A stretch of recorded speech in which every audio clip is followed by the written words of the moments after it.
Olá, sou a Areta, professora do Colégio Carvalho, dou aulas do 4º e 5º ano, tá? Hoje a nossa aula será na disciplina de História para os alunos do 5º ano. Então, os meus alunos do 5º ano pegam o nosso material, o nosso manual e abram na página 44. Pegaram o material? Então, vamos começar a nossa aula, tá? O nosso tema de hoje é o Estado brasileiro. Bom, vamos falar um pouquinho sobre as capitanias hereditárias, tá? O que seriam essas capitanias hereditárias? O período dela é de 1530 a 1549, tá? Eram trechos de terra com área demarcada pelo rei de Portugal. Seu proprietário deveria explorar território e cultivar cana-de-açúcar. Ele também era responsável por manter a ordem e a lei do lugar.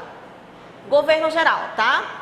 O período do governo geral é de 1548 a 1808. Nesse período, o rei de Portugal nomeava pessoas responsáveis por administrar o território português na América, aplicar as leis, incentivar as capitanias e explorar os seus territórios, auxiliá-los na proteção do território.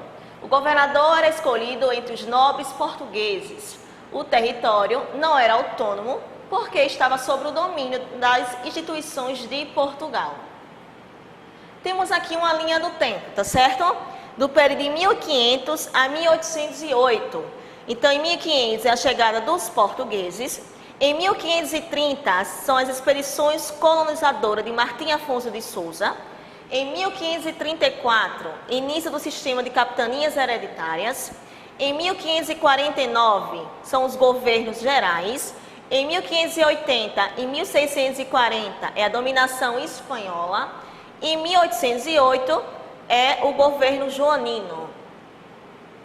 Próximo. Terceiro governo, a monarquia, é o período entre 1808 a 1889, tá? De maneira curiosa, a monarquia começou aqui no Brasil de maneira não oficial, com a fuga da família real portuguesa, da possível guerra com a França, tá? Com a corte vieram também as instituições políticas que iniciaram a autonomia política das terras brasileiras. De maneira oficial, a monarquia se estabelece no Brasil a partir de 1822, com a independência, e nesse momento temos a soberania de instituições nacionais. O quarto governo é a República. A República inicia em 1889 até os dias atuais. Deu-se com um golpe militar sobre a monarquia. Esse sistema de governo é o que há ainda hoje no Brasil. Contudo, ele passou por muitas mudanças e transformações ao longo do tempo. O Estado brasileiro na República, tá? Temos o Estado democrático. As eleições são importantes mecanismos para a população exercer seus direitos como cidadãos. Lembrando que no Brasil nem sempre as eleições foram como são hoje, tá? Ou seja, democráticas, tá? E temos uma perguntinha aí. Vocês já ouviram a frase, o Brasil é uma democracia jovem? O que vocês poderiam me dizer sobre isso? Tá?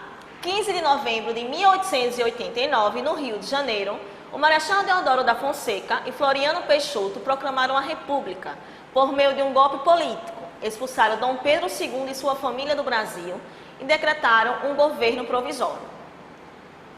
Próximo. Temos aqui, tá?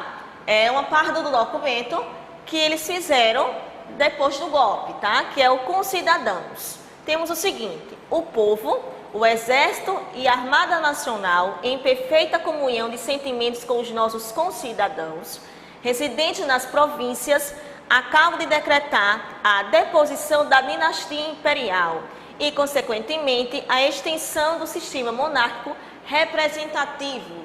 Quer dizer o que com isso? Que devido ao golpe, tá? A monarquia não mandava mais aqui no Brasil. Como resultado imediato desta revolução nacional de caráter essencialmente patriótico, acaba de ser instituído um governo provisório, cuja principal missão é garantir com a ordem pública a liberdade e o direito do cidadão. O governo provisório, simples agente temporário da soberania nacional, é o governo da paz, da fraternidade e da ordem.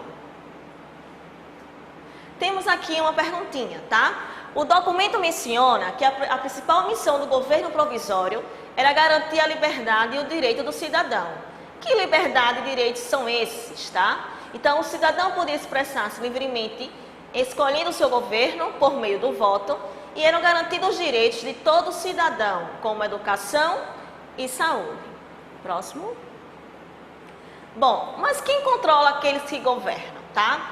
Nos estados autocráticos, como as monarquias antigas, o rei ou o líder detinha o controle absoluto do poder. Suas decisões eram poucas vezes questionadas. Já no estado democrático, como a república, os representantes políticos são eleitos por meios democráticos, estabelecendo-os em um conjunto de leis conhecido como Constituição.